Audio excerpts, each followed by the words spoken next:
بسم اللہ الرحمن الرحیم نحمدہ ونصلی علی رسولہ الکریم اما بعد۔ خواب میں ریچھ کو دیکھنا، خواب میں ریچھ سے لڑائی کرنا، خواب میں ریچھ کو مار ڈالنا،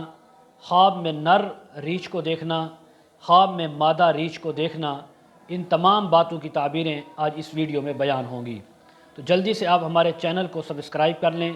بیل آئیکن کے بٹن کو دبا لیں تاکہ ہماری ہر آنے والی نئی ویڈیو سب سے پہلے آپ تک پہنچ سکے۔ حضرت علامہ ابن سیرین رحمہ اللہ تعالی فرماتے ہیں، خواب میں ریچھ دیکھنا کمینے اور احمق دشمن کی علامت ہے۔ جس نے خواب میں ریچھ کو دیکھا، چاہے مرد ہے یا عورت، گویا اس نے اپنے ایسے دشمن کو دیکھا ہے جو بہت ہی کمینہ احمق ہے، جو اس کو نقصان دینے پر تلا ہوا ہے۔ اور اگر دیکھے کہ ریچھ کے اوپر اس نے سواری کی ہے، بیٹھا ہے یا بیٹھی ہے، دلیل ہے کہ بادشاہ سے ذلت اٹھائے گا، بادشاہ سے یہ تکلیف اٹھائے گا اور بادشاہ کی وجہ سے یہ کسی مصیبت اور تکلیف کے اندر مبتلا ہوگا۔ اور اگر دیکھے کہ اس نے مرد یا عورت نے ریچھ کو مار ڈالا ہے، لڑائی ہوئی، اس نے مار ڈالا ہے، دلیل ہے کہ دشمن پر فتح پائے گا، اس کو فتح و کامرانی ہوگی۔ اور اگر دیکھے کہ ریچھ کا گوشت اس نے کھایا ہے اور ریچھ کو ذبح کیا یا ریچھ کا شکار کیا، شکار کرنے کے بعد اس نے اس کا گوشت کھایا ہے اور چمڑا اپنے پاس رکھا ہے، دلیل ہے کہ اس کو خوف پہنچے گا، تکلیف پہنچے گی اور مصیبت اور رنج پہنچے گا۔ حضرت ابراہیم کرمانی رحمہ اللہ تعالی نے فرمایا ہے، نر ریچھ کو دیکھنا خواب کے اندر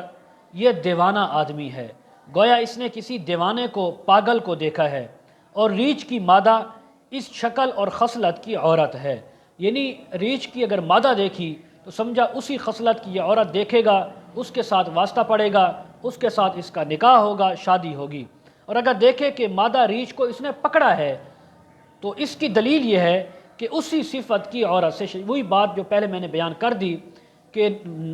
مادہ ریچھ کو دیکھا، پکڑا، تو یہ گویا اس کو وہی عورت ملے گی، اسی سے نکاح ہوگا جو اسی خصلت کی ہوگی اور اس کی کوئی صفات اچھی نہیں ہوگی۔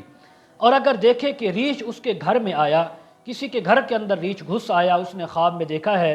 اگر نر ہے تو اس صفت کا آدمی اس کے گھر میں گھسے گا اور ہر حال میں ریچھ کا دیکھنا برا ہے۔ اور اگر مادہ ہے تو اسی صورت کے اندر اسی خصلت کی عورت اس کے گھر میں گھسے گی اور اس کو نقصان پہنچائے گی۔ تو ایسے خواب دیکھنے والے کو چاہیے صدقہ خیرات کرے، توبہ استغفار کرے۔ وآخر دعوانا ان الحمد للہ رب العالمین۔